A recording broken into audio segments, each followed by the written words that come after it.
Namaste, Swamiji. My name is Thomas, and I am confused about the nature of how can the reality be truly one? Because I'm glad you mentioned Plato before, because I read Plato in college, but in his Sophist, he mentions that there cannot truly be a one, because if you say the one is, you're describing the action of existence, or the action of a verb indicates a subject and an object.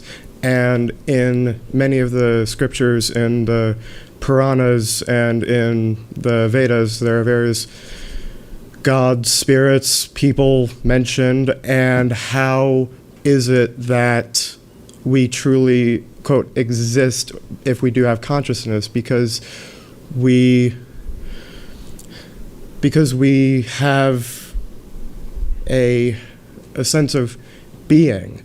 And is it that Brahman, or the one, as Plato describes it, to hen in ancient Greek, is it just that it is interacting with itself? But if it is interacting with itself, it's interacting, and that's an action, again, that indicates a subject and an object. So I'm just wondering, how can there truly be one? Truly be one. First of all, we have to give Plato his due. They can't be. They can't be. It's like, but what Plato is saying is that there's this world of existent things. I'm using language which Heidegger used a long time later. There's this one philosopher in Western tradition who said that the most important philosophical issue has been forgotten since the time of Plato. And I'm trying to revive it, Heidegger. But he got mixed up with the Nazis, so he was a particular favorite of Hitler, actually, in Germany. Which goes to show you can be very brilliant without being a particularly good person. You can be brilliant, you can have wonderful insights and still be a very weak person. All right. What really exists in our world? Common sense, before being philosophical.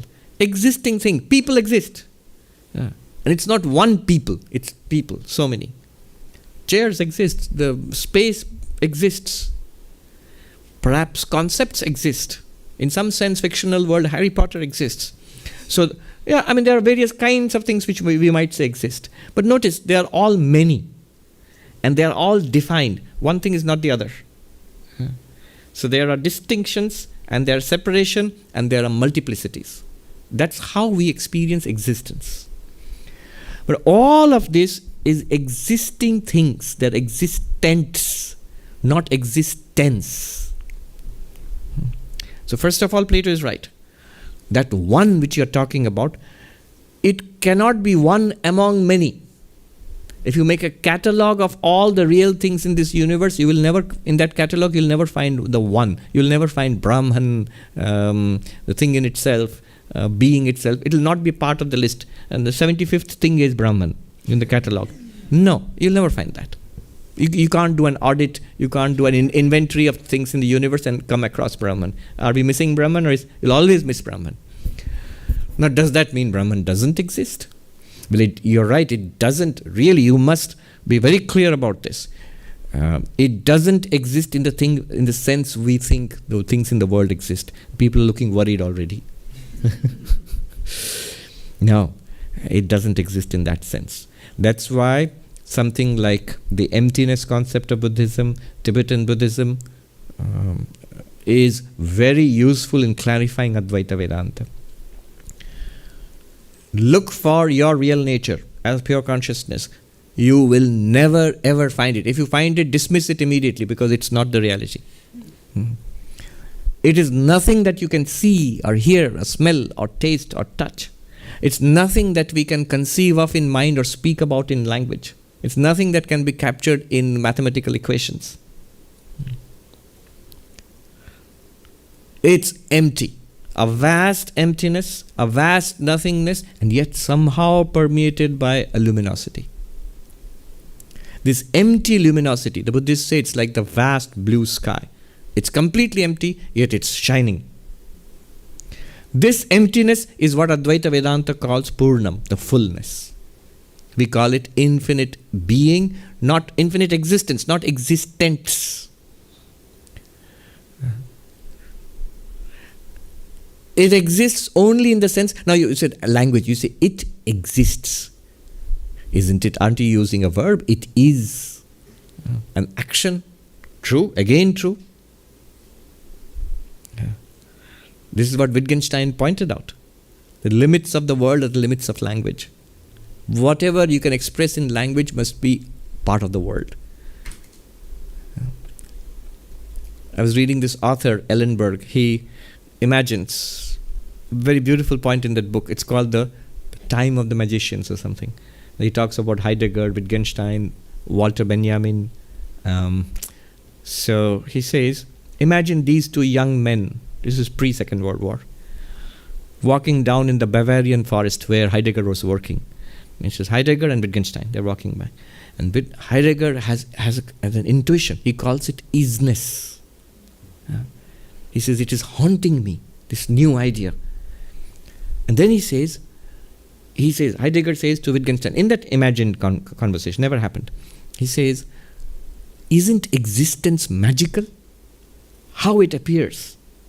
In that dialogue, he says, look, in German it's there. He says, look, here, a tree, a shrub, a rock, there, existence, existence, existence. And Wittgenstein replies to him by saying, again, imagine a conversation, replies to him by saying, yes, but you can't say it. You can't say it. If you say it, you're using language. And you're already making a mistake. You're making that into an existing thing. It's not an existing thing. What do you do with it? Wittgenstein says in the Tractatus, he says, it is the mystical. Whereof we cannot speak, we must remain silent. It's the realm of the mystical. He doesn't deny that there is, again, wrong language. There is such a thing. It's completely wrong language. Advaita or Gaudapada would say, hush, there is only that. A good example is the ornament and gold example. If we are introduced with a beautiful display of Tiffany's jewelry, and then somebody introduces us to the fact that there is this reality, beautiful, amazing, most important thing called gold. And I am excited about it. I asked the shopkeeper, show me your catalog of all the jewels. I want to, where's the gold? Nowhere.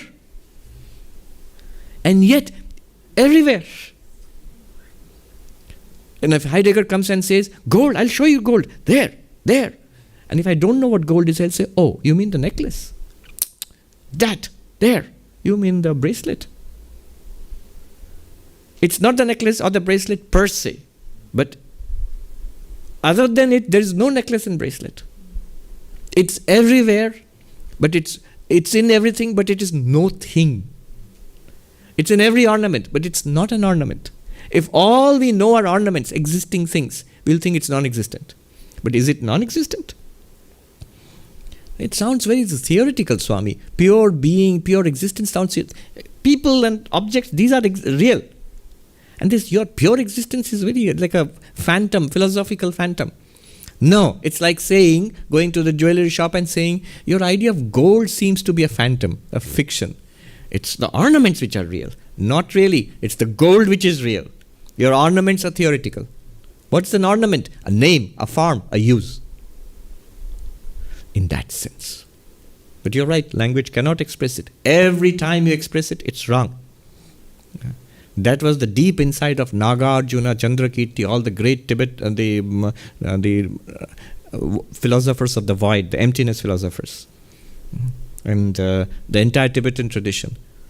There's a school of Tibetan Buddhism, which is a final development of Tibetan Buddhism, which is called Prasangika Madhyamaka. That's the school that is the fundamental school of the Dalai Lama, the Gelugpa monks. They have developed it for the last 700-800 years based on the work of Chandrakirti and Nagarjuna. And their basic thesis is the moment you say it, it's wrong. It says Shunyata Sarvadrishtinam, the emptiness of all philosophies. Then somebody attacks them saying that Well, then your philosophy also is empty. Your philosophy of emptiness is empty. First of all, they say, yes, they have a whole section called emptiness of emptiness. Then your own philosophy is wrong then. You say anything, then it's false, it's empty. And then Nagarjuna replies, yes, it would be if I said something, but I don't say anything. Whatever you say, I'll point it out that it's wrong. I'll show you how it's wrong. If I did say something, if I had a proposition to make, you could cut it down. But I have no proposition to make.